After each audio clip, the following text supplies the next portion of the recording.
Você poderia explicar o sinal de movimentos energéticos oculares irradiantes comunicando a ectoplasmia do sensitivo insuspeito? Isso seria o mesmo que a triscagem?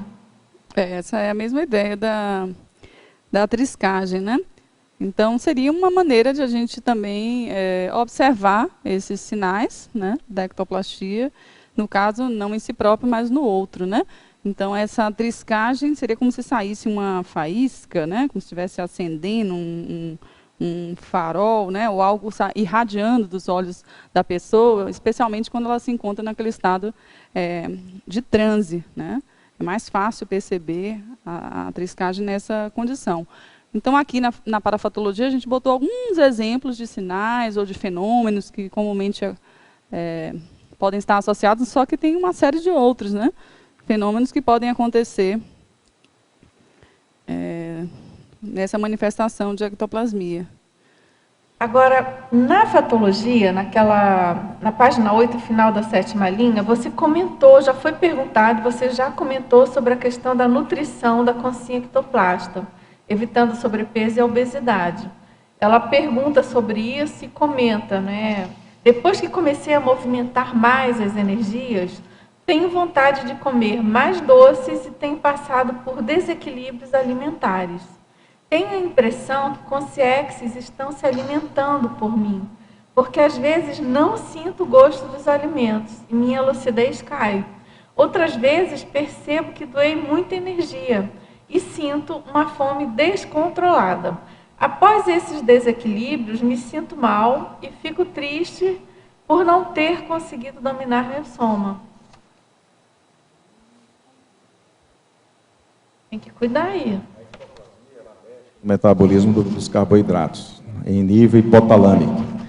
Pelo menos quando a gente observa a questão de temperatura e a questão de fome está ligado ao hipotálamo. Essas pessoas elas precisam também de ter um suporte emocional muito grande. Porque se desequilibrar a parte emocional, que também está ligada ao eixo hipotálamo-hipófise, elas podem justamente desenvolver algo que já vem com a predisposição da ectoplasmia. Muita gente que participa de assistência sai com uma determinada fome e quer comer carboidrato. A gente está analisando o metabolismo da glicose relacionado ao sistema nervoso parasimpático, que é onde atua a questão da própria ectoplasmia. Mas aí, nesse caso, tem duas coisas. É o efeito da ectoplasmia e um provável desequilíbrio emocional. E ela está atraindo, pelo visto, consciência patológica, energívora, né? Pelo menos. Você tem um dispêndio de energia, aí isso provoca o que a gente chama de síndrome da fome oculta. Quer dizer, existe perda de nutriente, mas não de comida em si. Uhum. Agora, Hernande, também tem uma outra coisa que a pessoa já fica... Porque tem essa... não é um mito, porque é verdadeiro, pode ser verdadeiro. Mas também tem a hipótese da pessoa, por esse desequilíbrio todo, ela achar que precisa ou que está com fome, e no fundo nem está direito, né? Não, a pessoa ela não tem... É mais emocional ela tem mesmo. O estímulo da fome. Certo? Mas ela, de fato, não tem fome.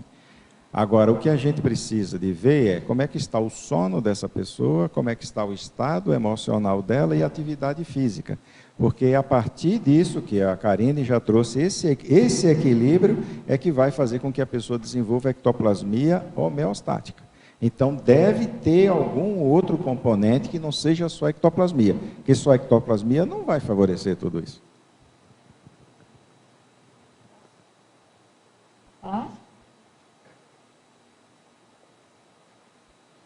Quero explicar nada não, só contar um caso aqui, que quando vocês falaram disso, eu me lembrei que por alguns períodos, muitas vezes quando a TENEPS era mais intensiva, eu sentia, durante todo o processo de exteriorização, uma fome assim horrível, aquela coisa que parecia que estava corroendo por dentro.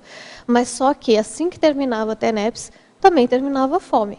Não tinha necessidade de comer, era aquela sensação, né, que talvez porque a gente não tem um dicionário cerebral adequado, o corpo interpreta como fome, mas é a sensação da própria exteriorização, né? Eu fiquei acompanhando isso meses e eu via, realmente não tem necessidade de comer, era naquele momento, né? Esse daí é o equilíbrio. Agora, para uma célula funcionar, ela precisa de oxigênio, ela precisa de glicose e precisa de energia. Então, na hora que você tem uma perda de energia, que é pelo vampirismo, não é por esse tipo de assistência, sim por um vampirismo. Aí sim. Certo? Então, a célula ela vai interpretar que está faltando ali alguma coisa e dar comando para o sistema nervoso mandar a pessoa comer. Certo? É o que a gente chama de fome oculta, que é uma síndrome que existe na medicina. Fome oculta. Fome oculta. Mas na medicina, Na qual medicina, é a explicação? diz que é falta de nutrientes intracelulares. Sim. A pessoa come, não se alimenta. Certo? Que hoje é muito comum, né? Que esses alimentos que a gente tem aí não tem todos os nutrientes. Exatamente isso. Então a pessoa continua com fome porque não tem os nutrientes necessários para o funcionamento da mitocôndria. E tem até a questão retroalimentadora. Quanto mais ela come, mais ela sente fome, porque aquilo vai se exacerbando, né? Agora, a homeostase é isso do jeito que ela descreveu. Você sente aquele no momento e logo após passa. Se não passar, existe algum componente da pessoa, ou emocional ou físico, que está perpetuando o processo.